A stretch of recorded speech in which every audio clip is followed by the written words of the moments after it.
Hi, I'm Dr. Jim Hoven, your host of the Difference Makers podcast. This is a place where people come together that are making a difference for those who want to make a difference. And that's you. We're bringing thought leaders together in a sense of fusion where ideas and concepts and personalities are all driven together into one place at one time. And this is no different. In this episode, you're going to see cool things from cool people making a difference.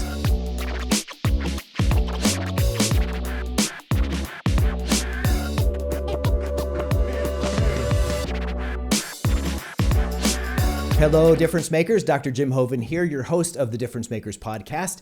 And I, like always, get a chance to meet with cool people doing cool things and making a difference in their community. Today, I have a repeat guest. If you were tuning in with us just a few weeks ago, you heard Jana Miller talking with our own Matt Osborne on the importance of having your car repaired right. It was a massively important episode that if you haven't gone and seen it, check it out. You're going to love it.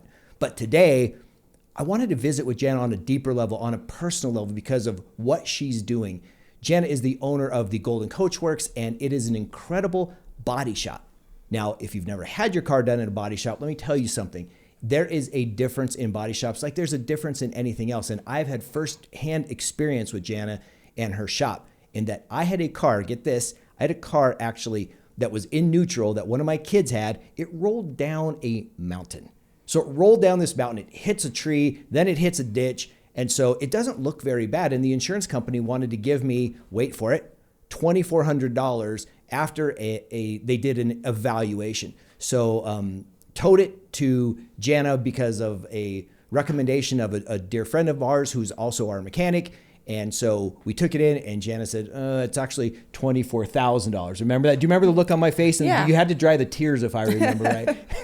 Kind of had to take care of me. So today I wanted to bring Jana on to explain what she does and also tell her story because, man, being in the industry she's in, which is completely male dominated, she's making a difference. So I don't want to take any more time on the intro. I want to welcome Jana back. Jana, welcome back. Thank you. Thank you for having me. That was fun last time, right? It was fun. We had a good time delving into all things insurance and car repair. Yes, we did. Now let's talk about car repair as an industry for you. Tell me how did you get interested in this as your life? Like this is your passion. This is your life. How did that come about for you? Turns out, so I went to a Warren Tech as an elective credit back in high school, and I was like, I'll just learn how to fix my own car.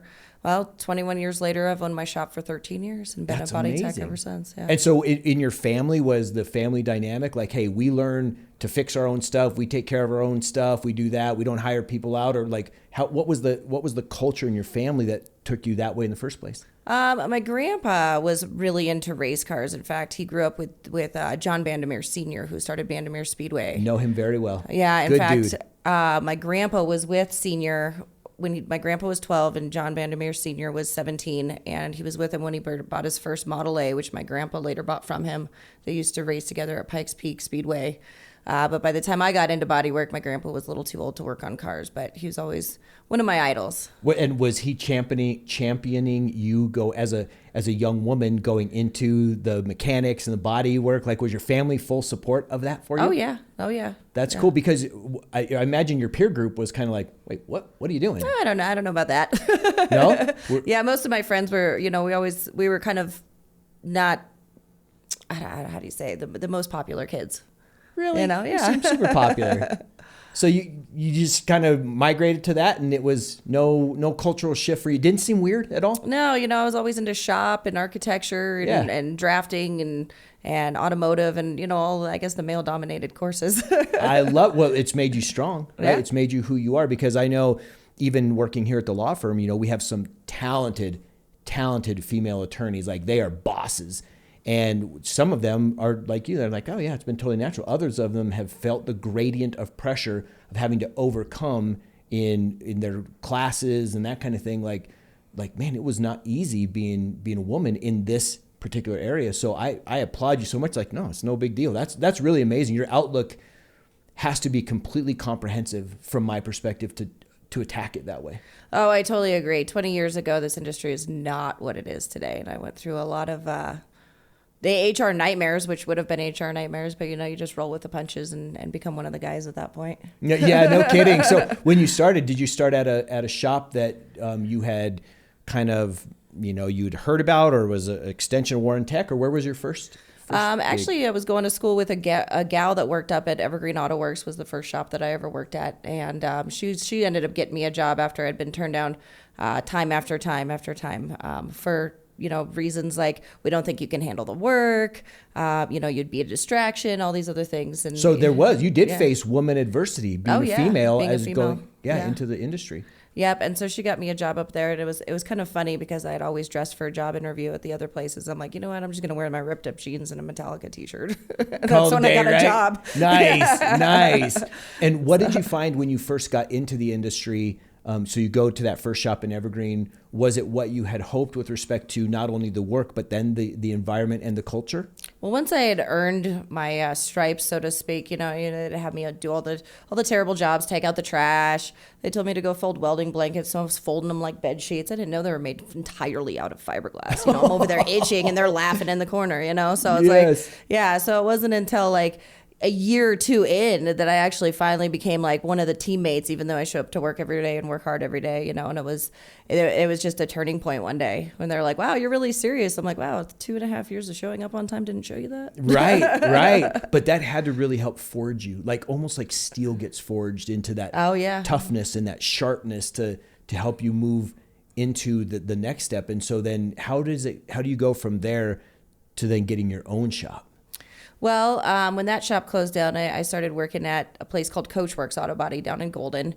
And when he went out of business, he asked me if I wanted a chance at the shop. Basically, I bought the equipment. He shut down. I opened up.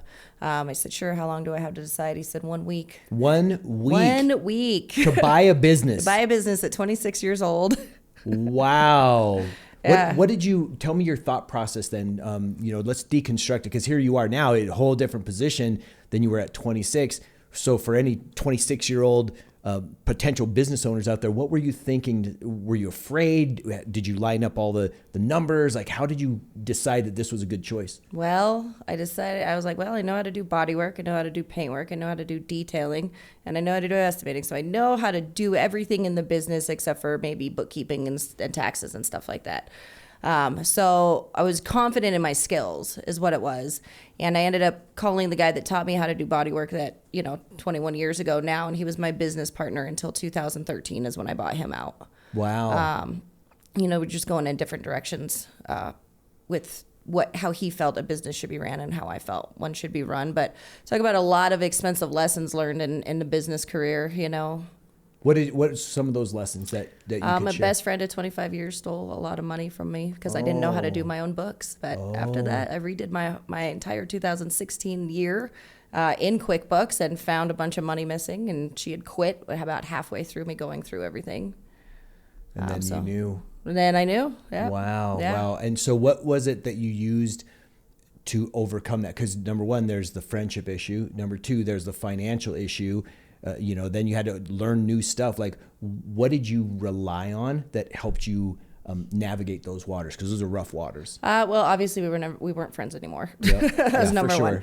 one. But I, excuse me, I promised myself that I would never be in that position again. And so I taught myself how to do all the taxes and how to balance the books and do all of that. So I was like, I'm going to learn this, and I'm going to learn this in a couple weeks. And I've done all my books since. Wow. Look at you. And now the business has continued to grow little by little and flourish to where now you have like 10 people that work with you, right? I do. Yeah. I started in a little 2,300 square foot shop with a frame rack, a paint booth, and a 2-post lift. And now I've got about 13,000 square feet. That is amazing. Yeah. What do you like most about what you do? What is it that just warms your soul and calls you to do that every day? Because it's hard work. I enjoy the diversity of everything that I do. I wear a lot of hats. I'm a body tech. I am the estimator. I'm the bookkeeper. I am the, somewhat CPA. I'm the shop manager, and so wearing all the different hats keeps my interest. And I love, I just work well in our high stress environments, I guess. I just love being able to do so many different things within my shop. There's never a dull moment. Yeah, I'm sure. And what about is there one part that you love the most? Sometimes If like, here's what I recognized in myself when I was treating patients, we had 5 chiropractic clinics, seeing lots and lots of patients a week. And what I found was sometimes the patient care brought me ultimate solace. I just loved being with the people. Sometimes it didn't. I just felt the stress of the business of having to see so many bodies every day in order to make, sure everyone got paid and all that kind of stuff. Is there one thing in this whole list of hats that you wear, this whole group of them, that you say, man, that just really, this is what it's all about for me? I mean, my passion is body work. I love taking something that is absolutely mangled and turning it into a work of art. I built my business on quality repairs and customer service. So I get the, loving to talk to the customer some of the time, Yes. but then I also love body work, and I'm a good teacher, and I've got an apprentice right now, and he's really a great one, because he wants it. And it's fun to teach somebody something and give a piece of yourself to that person to better their lives. Legacy. Yeah. That's legacy. Jana, that's so cool. And so when you're working with someone and you're trying to get them to become the artist, I love what you said, your work of art, because I think all of us, no matter what we're doing, if we're doing our best work and we're in our zone, what we call our working genius here, there's a model of work called the working genius that we subscribe to and that we train through. And when you're truly in your genius, you are an artist, you are a poet, you're a musician, you're whatever, giving your song to the world. And, right. And so when you're doing that, how do you instill, or how do you know if someone's got that heart or if they're collecting a paycheck? Is it easy for you to see through their work? Oh yeah, it's easy to see. Do they listen? Do they pay attention to what you say? Do they look happy when they leave every day? Are they happy to come to work? And that's another thing that I really enjoy owning a shop, is because, you end up spending more time with the people you work with as opposed to the people you live with, because half the time you're at home, you're sleeping. Mm-hmm. So, having the wonderful work environment that we do is awesome. And it's awesome to be able to create that and give that to other people. And so, make other people's lives happier that you work with every day. That's fun. And that's fun for me. That's so cool. And, when you and I were getting together to set this all up, I was talking to some of your team, and they were so wonderful on the phone. And it's important, and as this is kind of a business episode we're doing, and it's kind of a body shop, and it's kind of a cool, just, getting to know a new friend kind of episode that we're doing here. It's important because customer service is a direct reflective of internal culture. What you create is what emotes or emits, right? And so to hear when I was talking to the folks on the phone, they were great. And then, to be with you in person and for our second time together, and with the time that we met with about my Jeep, I sensed that. And we talked about it in the last show, right? Of sensing when a body shop is right for you. What do you do to create that culture? You've mentioned you make it fun, you care about the people. Is there anything specific as a cultural development, or does it just happen organically based on the energy you bring to it? It's the energy you bring, and of course I've gone through people that have brought the energy down. It's like the bad fruit, you get rid of the bad fruit and then the rest of the bowl thrives, but everybody, if you have a happy environment, they're going to put out quality work because they believe in themselves. They believe they're doing, a good cause. And I believe that every single gear is just as important as the one before. So it doesn't matter if you're a detailer or a painter or a body tech or the front desk, your job is just as important as the next one. And if one gear's not turning, the machine's not running. And so, everybody's created equally and treated equally. So that's good. Yeah. That's good. What do you look for as a business owner? What do you look for when hiring? And it might be position specific, but is there something that you say, yeah, I know this one I want to give a shot to? Interviews are, I don't know how to say this without a cuss word. You can say whatever you want here. It's a shit show. They can interview great, and then they come to work and it's just this terrible thing. And, or they are terrible at interviewing. And so my interviews are pretty short. Like, why don't you come work for me? We'll know in the first 2 weeks. And after the first 2 weeks, we'll have a conversation, see if you feel like you fit in here, and I will know by then if you fit in here. And so now I do like more of a test trial for 2 weeks. Oh, almost like a working audition. Yeah, and it is paid, but but still, like, in the first 2 weeks how somebody functions, because, if they're constantly late or take long lunches or just don't know what they're doing, you're going to find out really quick. Usually it's about a week and a half. Oh, that's great. I think that's a great litmus test for anyone watching that has team members. And we do the same thing with respect to, we want to make sure that it's a right fit It's a right fit, culturally. yeah. So we spend a lot of our time talking about that and letting them know, when you come here, if you might have the aptitude, but if you don't have the culture, you're just not going to make it. It's not going to fit, right? The and shoe's not going to fit. Right. Yeah. And, and that's a huge part of finding the right people too. And it's crazy how, like, you wouldn't think that somebody's personality could affect like a whole team, but it does. Yeah. Oh, yeah. Here's how I talk about that, Jana, with the new people. I say, and even with our current team, I say, you know what?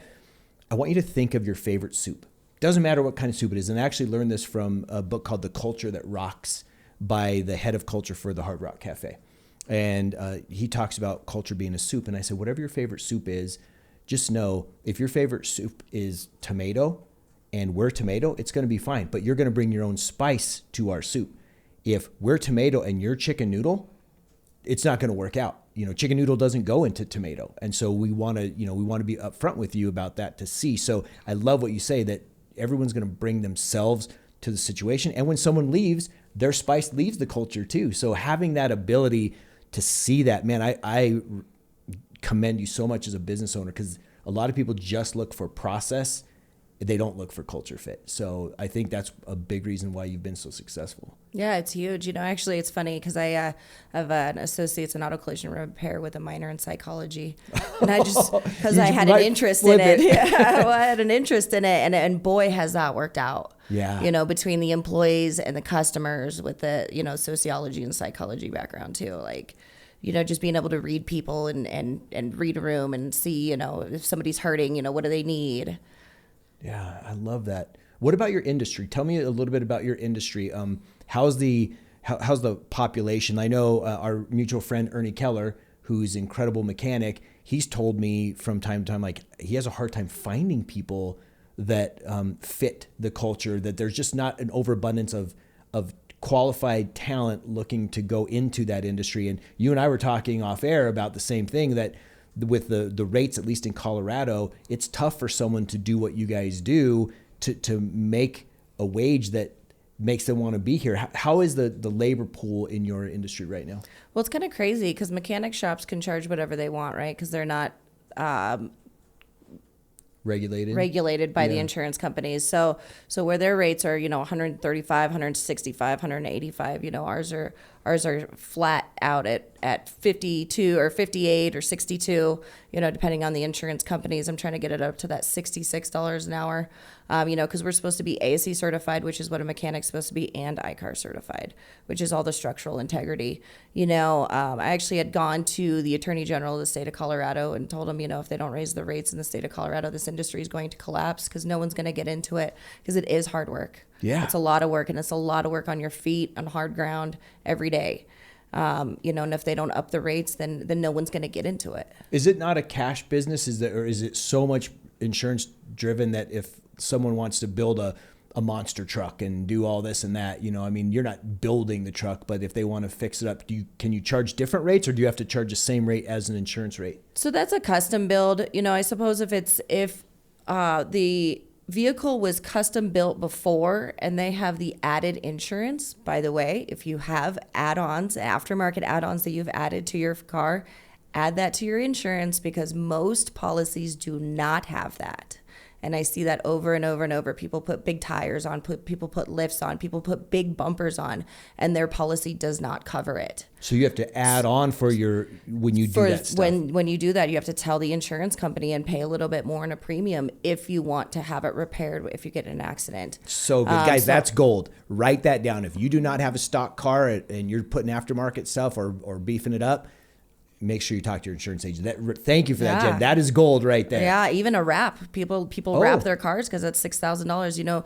A typical policy will hold up to $1,000 in aftermarket coverage, and people don't know that. Then they get in an accident and the insurance company's not wrapping their car. They're not putting that big bumper back on, and the customer has to pay out of pocket again for all these add-ons because they didn't know they were supposed to tell the insurance company. Wow. I would have never thought about that. I just learned something super important. Would that apply for things like winches, if you're putting them on a Jeep? Winches, and all that stuff? Stereos. Yeah. Oh, yeah. Some people have some high dollar stereos in their vehicles. Mm-hmm. Anything that's not stock, if it's over $1,000, you need to make that call to your insurance company. It's huge. That's a point of contention that we see. I'm sorry that you didn't have that on your policy. I'm sorry nobody told you this. You Do you know? tell them that before you do the work? Is when you would know that, or sometimes? Sometimes, I mean, obviously, if they have a big bumper on their vehicle, it's an obvious thing, and if it's been damaged, it's a conversation that I have with them. But sometimes you don't know what they have in their suspension, all of these extra add-ons. If it gets tagged in the right front wheel, and you don't know that they've got $5,000 in suspension upgrades until you get in there. Yes. And yes. that's huge too. Wow. What's the is there a type of car from a body work perspective that's really challenging to deal with? No, I mean, Ford's starting to put out the aluminum bodies, so it's just a different way of doing things now. It's a different type of metal. It's very springy. It certainly isn't steel. So it's something new to learn in the body industry. It's not tougher. It's just different. What about electric cars? Is that different on the body shop side and the things that you do? Because I imagine, obviously, for a mechanic, there's no motor, so you have to know different things. What about for you guys? Anything e-car or hybrids that is unique? Well, make sure that you're properly insured, because to take out and reinstall a hybrid battery is about $2,500. And it's, the other thing is all of these cars are built with so much technology these days. You've got, all these different sensors that tell you where exactly you're parking, and scans and post-repair scans to get everything recalibrated could be upwards of like $1,200 towards the end of repair. Okay. And if you have liability only and you cause the accident, that's a lot of money you're out. If That's you've got a lot newer of money. car. Yeah. And I'll throw a little commercial in there. Do not have liability only. It's a bad choice. That whatever money you got to pay to protect yourself and the people that you're driving alongside with on the road is worth gold when you need it. We'll end it there, but that is not even a if good your idea. car's only worth $2,500, at least you've got $2,500 in your pocket to buy a new car as opposed to nothing. And if your car is not worth very much, full insurance isn't going to cost you but a couple bucks more a month. Yeah, no doubt. Yeah. So another piece of gold. So guys, 2 gold nuggets right there for you. Going back into what you guys do with a body shop, when you're looking at repairing a car that's come in, do you guys classify them by a certain amount of damage? Like, oh, well, this is this is in the back stuff. If it's hitting the back, that would be more of a mild thing versus this thing that we talked about in the front, kind of that control box area, the front side. Is that how you guys evaluate at a quick once over to know how serious this job's going to be? I mean, I've been doing it for 20 years, so it's pretty easy for me to take a look at a vehicle and write a solid estimate. It's unfortunate that when I write a nice solid estimate and then I give it to the insurance company and they come back with 1/10 of what I've written for, then I've got to rewrite what I've already written. And do you appeal it then? Yeah. So what we do is we take their estimate, put it in our system, lock it, and then we write what's called a supplement, send them even more supporting photos, invoices, stuff like that. And it's typically right back to where I wrote to begin with. Sometimes I'll put little comments in there, rewrote my initial estimate, doing your job for you. Like things like that. I bet they love that. Yeah, they always take it off, but at least they got to read it. Oh, that's cool. Tell me from your perspective, what identity does a car and its owner have together? What do people think? And I realize that this is a really broad question, because there's some people that a car is just a vehicle and a means of transportation. But as you see these people coming in with their babies, sometimes they name some of these vehicles and they're wrecked. How do they tie themselves as their identity to their vehicles? Most times we see that in vintage cars. Okay. Their slogan is everything from a Model A to present day. So we do a lot of the vintage cars, and I guess those are the cars that I really like to work on, because really no one cares if you did a 2009 Honda Civic, but you tell them you did a 70 Nova and they're like, ooh, what color? Yeah. Right. So those are the cars that we see that are named. It's very rare that we see, a newer car named, but even still, people may say it's only their means of transportation, but it's everybody's car means something to them. They say it's either the first or second biggest investment that you'll have in your lifetime. If you don't buy a house, it's your first biggest, and it's the way of the world these days.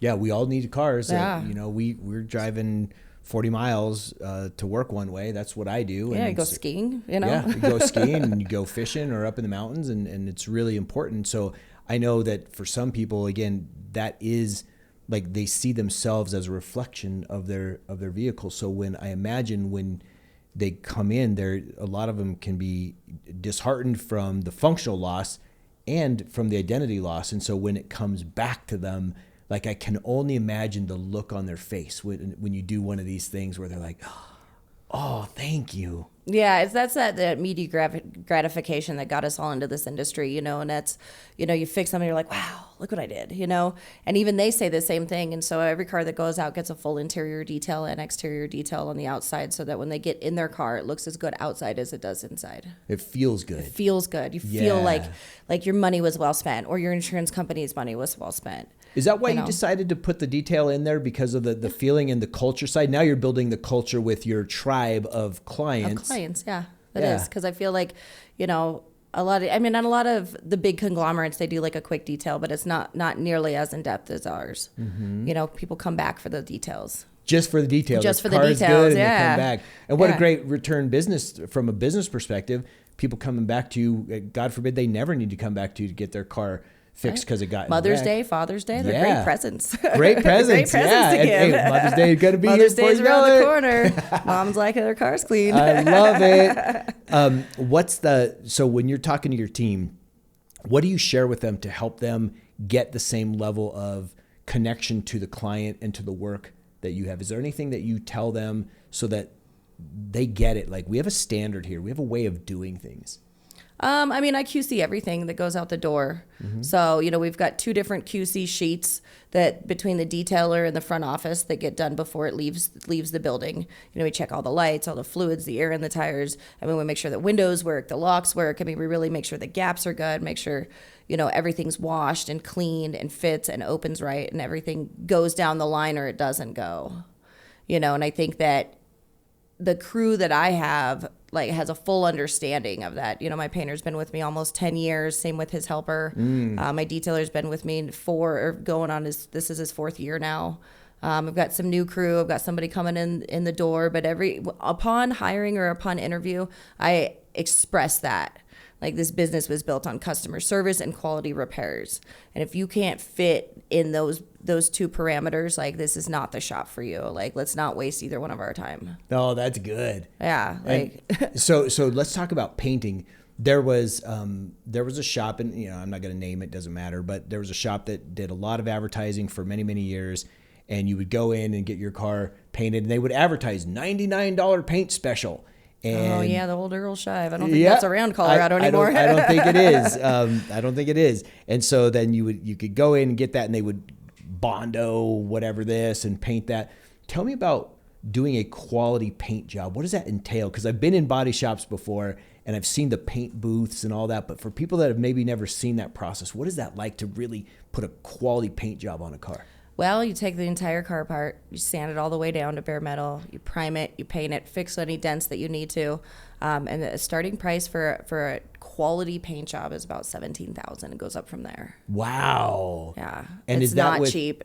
You get cheap work ain't good, and good work ain't cheap. Yes. So let me ask you this then. On that note, if someone has a brand new car, and it was painted at the factory, is that a lot less of a quality paint? Obviously you're probably not paying $17,000 for that paint job because they're painting it as it goes. They don't have to disassemble and reassemble. Is that right? Or? And there's a lot less material on cars that come off the showroom floor. And so, a lot of times, what you see down the road, 5 years down the road, the paint will start fading. The clear coat will start peeling off, because they've used as little material as humanly possible just to get it out the door. Yes. So any kind of paint that you would get at a quality repair shop, we use a clear that's a lifetime warranty. It's got 99% UV protection. Our panels look good 10, 20, 30 years down the road, whereas, the rest of the car fades, and that doesn't. Yeah. Do you guys do wraps too? We don't, but we work with a company called Primo, and they do excellent work. So here's my question on wraps. Because we have about 32 cars at Ramos Law that are wrapped, where the team, or they're not wrapped, they're logoed. Mm-hmm. So you put the decals over them, and so it has our logo. And it makes me wonder if they've been on for a certain amount of time. Obviously the logo is going to fade, but does the paint fade, or does the paint stay dark under the logo so that if you took the logo off, that you would notice where the logo was? Sometimes, and a lot of time you can polish that out because if it's only been on there for a couple of years, you can just polish off the oxidation around it and it'll liven up. But, it just depends. Like, do you live in the mountains? Are you closer to the sun? Is the car black? It might be faded more. So that's kind of one of those things is like every car is different and it depends on where it gets parked. Is it a garage queen? Like, then it probably looks perfect. Yeah. Or you park in a shaded spot. But if it just gets beat by the sun, even on one side, maybe that side you will still see the outline of where the logo was. And is there a way to get that off eventually? Like, does it kind of you could blend try in? with polishing, and if that doesn't work, then at that point you're looking at, a paint job or at least half a paint job or whatever. Yeah. Do a lot of people come in for custom paint? Is that a thing? We do restorations, and so, that all comes with custom paint and a nice new paint job. So, and those are fun. And then do you guys do the painting of, like, if people like their blocks painted and all that, or does that happen in the mechanic shop if they're building their motors and they have this, that, and is that something that you guys do? We have, we've painted calipers, we've done some different things, painted different parts of the car that normally wouldn't be painted. And usually when they're building the motor, they'll bring those parts in. They've already picked a color, and we're doing maybe like, the engine bay. We're starting to paint that, and they're bringing in different pieces that don't get too hot and can withstand, lower temperatures. Yeah. So is that a big part of the love that you guys have for the business when you get these custom restores and customs, like you said, the from A to Z, basically, right? From A to today. And and is that where the passion just goes, like when you're not fixing a Toyota Camry that was in a wreck, but now you're restoring some vintage, amazing vehicle? It's certainly a different level of love. Yeah.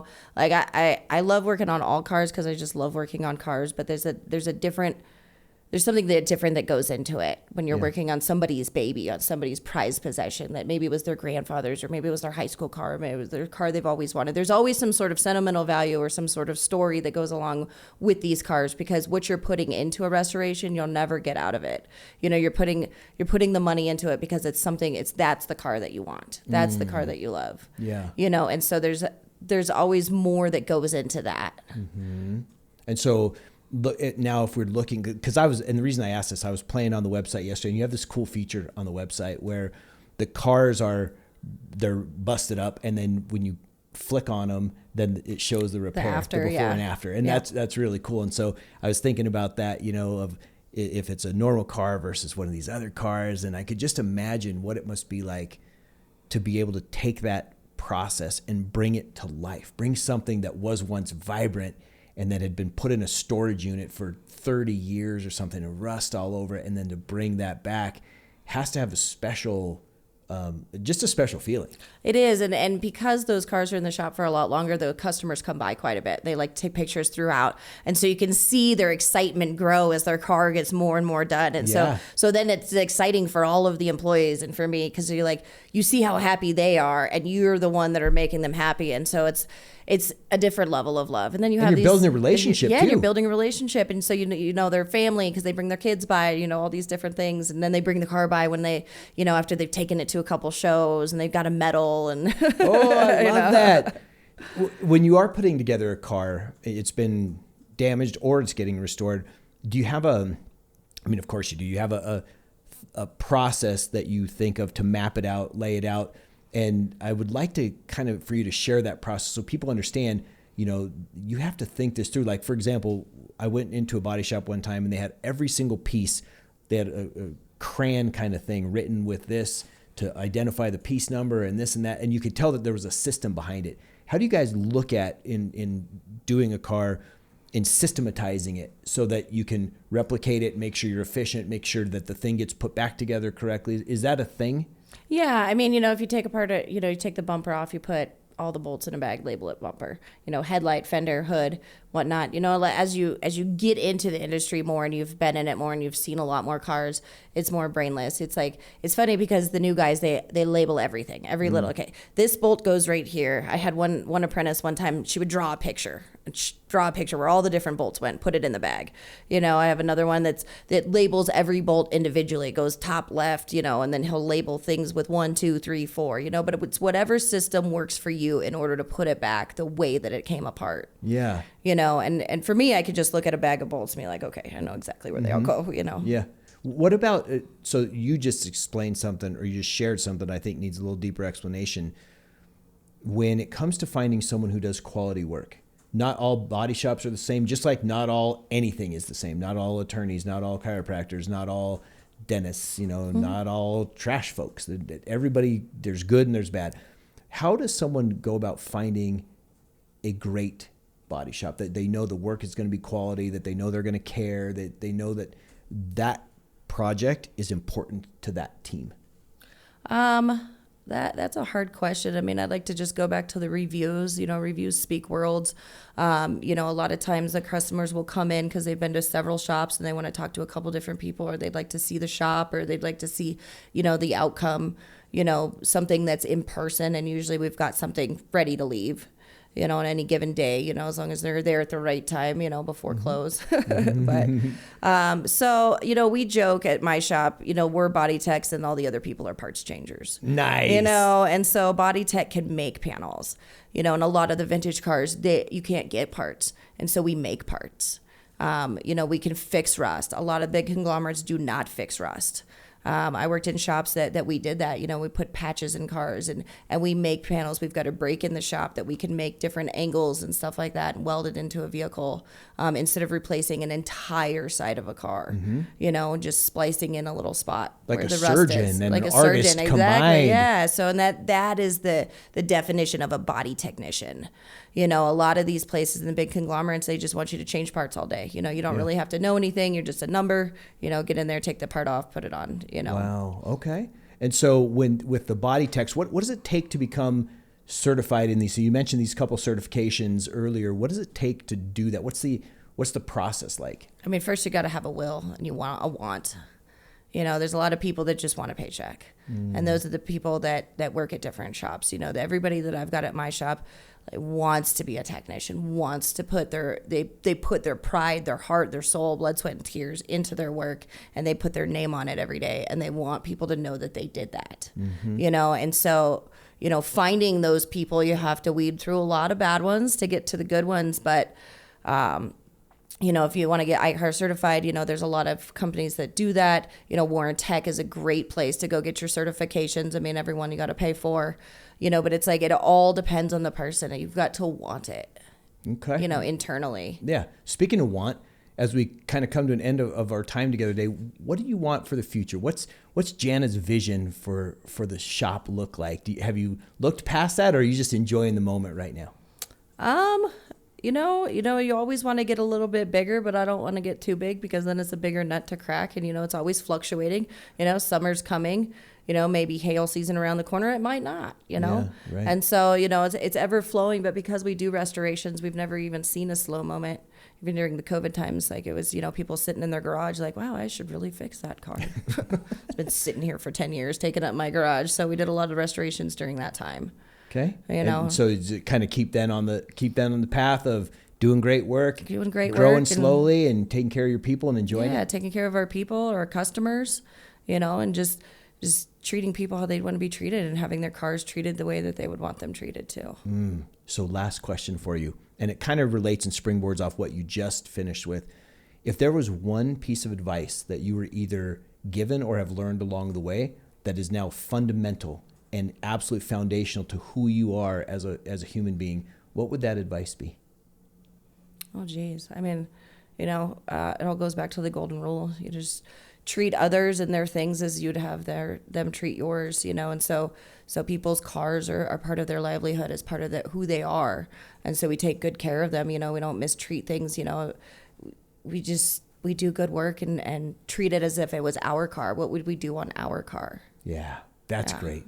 Jana, this has been great. I'm so excited. I kind of want to learn how to do body work now after all this. Like, it sounds like so fun, but thank you for joining us. And before we sign off, can you let people know how they could reach you if they want to learn more about your story or about your shop, or they want to come in and get their vehicle taken care of? How can they connect with you? The best way is by phone. It's 303-279-9777. We do all estimates by appointment because I do work in the shop and in the front.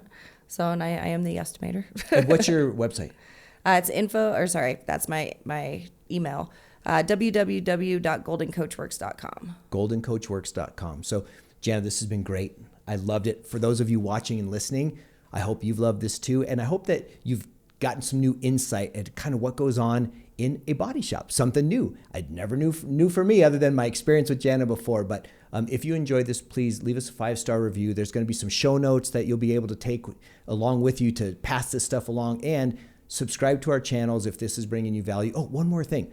If there's something that you'd like to hear about, something that we have not discussed before, or you want a repeat guest on, let me know. You can email me. It's jim@ramoslaw.com, and I'll be happy to get back with you. But other than that, I hope you have a great rest of your day. And remember, until we get together next time, get out there and make a difference.